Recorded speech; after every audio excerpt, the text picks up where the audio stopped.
प्रदोष व्रत करने वाले को भोजन नहीं करना चाहिए। ध्यान दीजिए,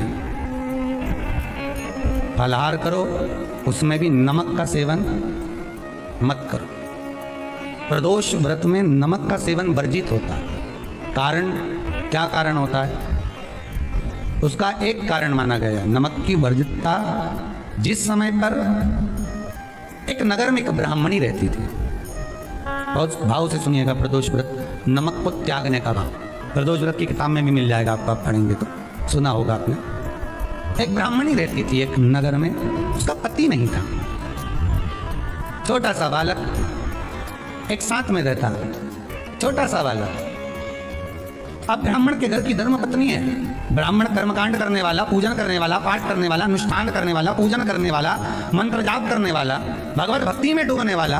ब्राह्मण तो चले गया, ब्राह्मणी बच्चे के साथ रह रही, क्या करे वो? अकेली निवास कर रही, अकेली रह रही है।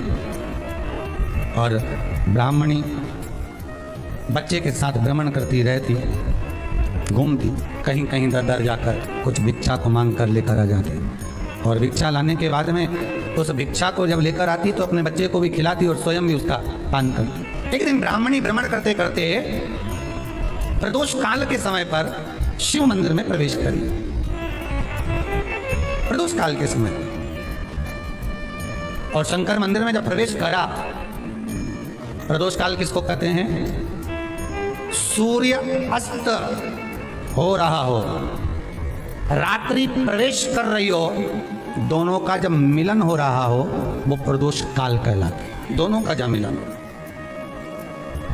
सूर्यास्त हो रहा हो, रात्रि अपना चरण बढ़ाने के लिए आगे बढ़ रही हो और दोनों का जब मिलन हो रहा है वो प्रदोष काल है, वो प्रदोष का समय है। ब्राह्मणी मंदिर में प्रवेश कर रही, जब ब्राह्मणी मंदिर में प्रवेश करी, मंदिर के अंदर पहुंची, प्रदोष काल का समय था, प्रदोष का समय चल रहा था। और प्रदोष काल के उस समय में, प्रदोष काल के उस समय में जब ब्राह्मणी ने देखा कि कोई भगवान की भक्ति में लगा हुआ है, भगवान के रस तत्व में डूबा हुआ है, आज ब्राह्मणी के पास में कुछ पदार्थ नहीं है, अपने बच्चे का पेट भरने के लिए कोई सामग्री नहीं है, और कुछ आस लेके वो प्रवेश करिए, कुछ आस लेकर वो अंदर प्रवेश कर जाती है।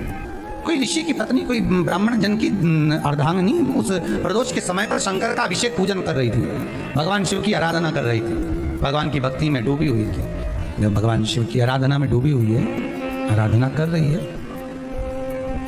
ये कुछ पाने के लिए चली, ये कुछ पाने के लिए गई और इसके मन में आया कि मैं कुछ, मुझे भोजन का कोई पदार्थ मिल जाए, मुझे कुछ भोजन मिल जाए, और जब मुझे भोजन मिल जाएगा तब मैं जो पाऊंगी अपने बच्चे को भी पाऊंगी।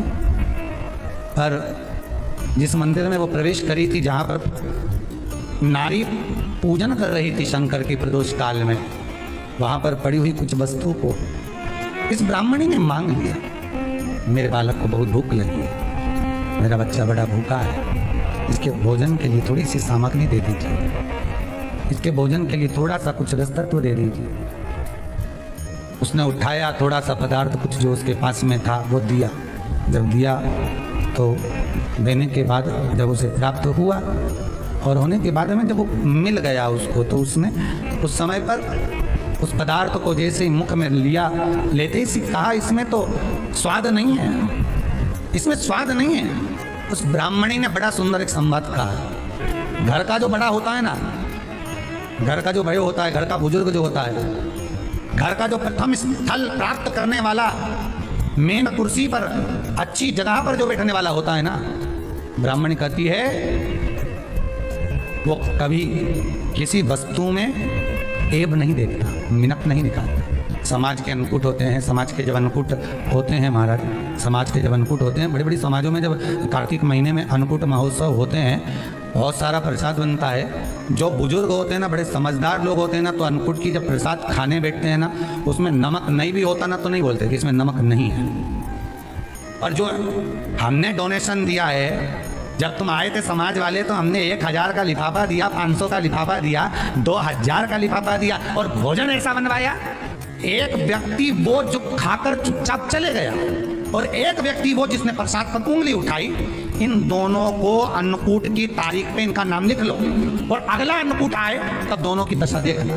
एक जो चुपचाप खाकर चले गया, भगवान के प्रसाद को प्रसाद मानकर, प्रभु का दर्शन मानकर लेकर चले गया, वो उन्नति की सीढ़ी पर चढ़ता चले गया, और जो मिनट निकालता रहा वो साल भर खटर पटर की जिंदगी जीता रहा।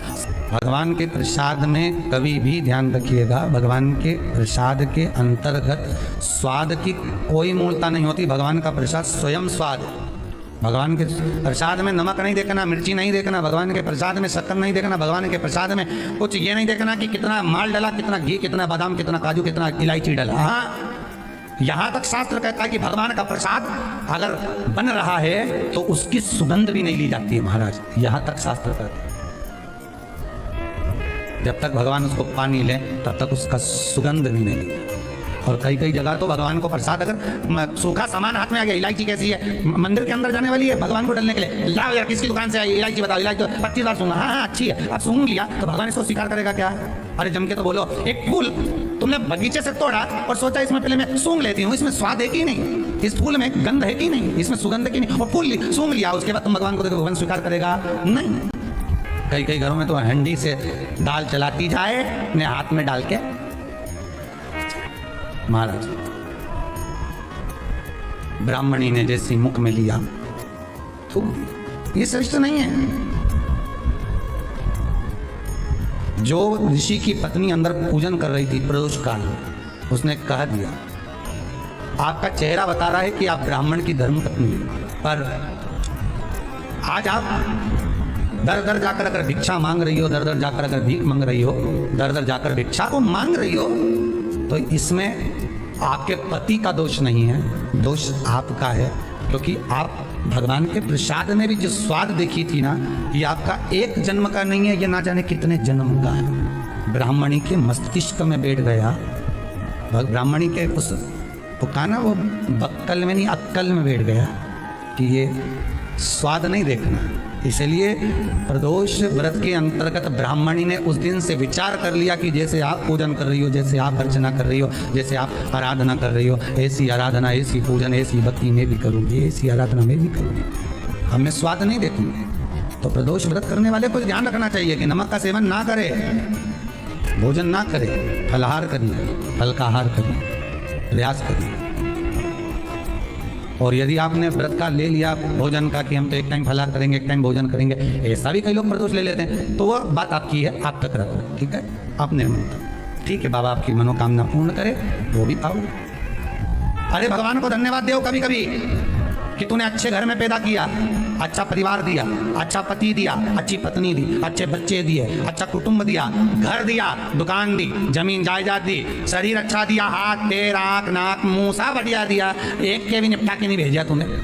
मान लो एक आध निपटा के भेज देता था कि झगड़ा करने ऊपर जाते, एक ही कान देता और एक गायब कर देता तो यहाँ से चिपका देता, क्या कर लेते, हाथ एक देता और एक गायब कर देता, क्या झगड़ा करने जाते ऊपर कि मुझे ऐसा शरीर दिया? नहीं, भगवान को धन्यवाद देना कि मुझे अच्छे घर में पैदा करा, कटोरा लेके मैं चौराहे पे नहीं बिठाया, तूने अच्छा घर दिया, 2 समय की रोटी दे रहा है, खूब जोरदार शरीर दिया, भजन करने का मुहूर्त दिया, और बचा कुचा था तो ये सियोर वाला महाराज दे दिया कथा सुनाने वाला।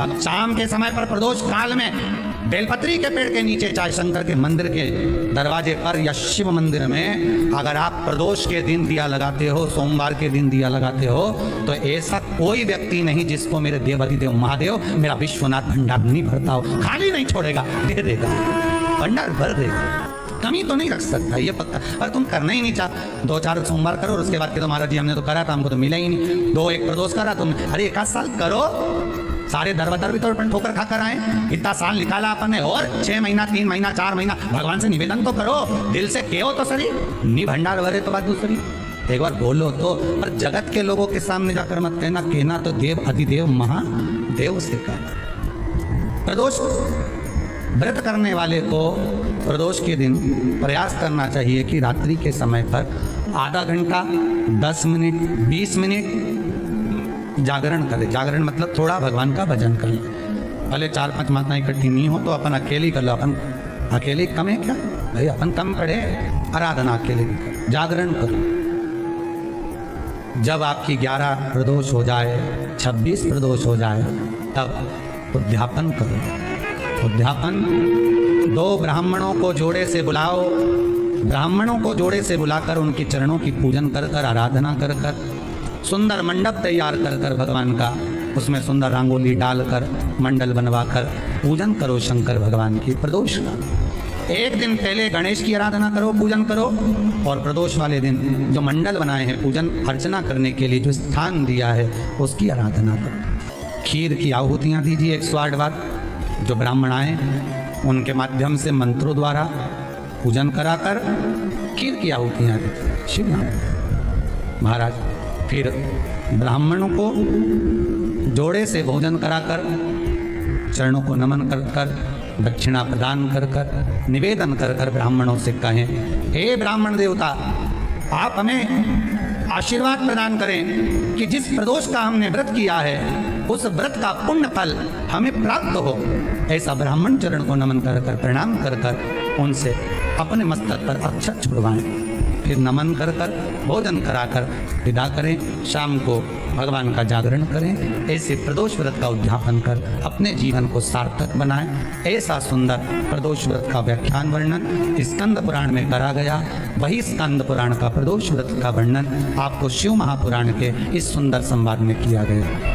बहुत ध्यान से सुनना महाराज। सोमवार की प्रदोष पड़ती है तो शंकर भगवान कैलाश पर निवास करते हैं। महाराज ये एकादशी शंकर से कह रही है कि आपका स्थान ये नहीं कि आप कैलाश पर मिले, उस बार को, उस तिथि के दिन, उस अनुकूल।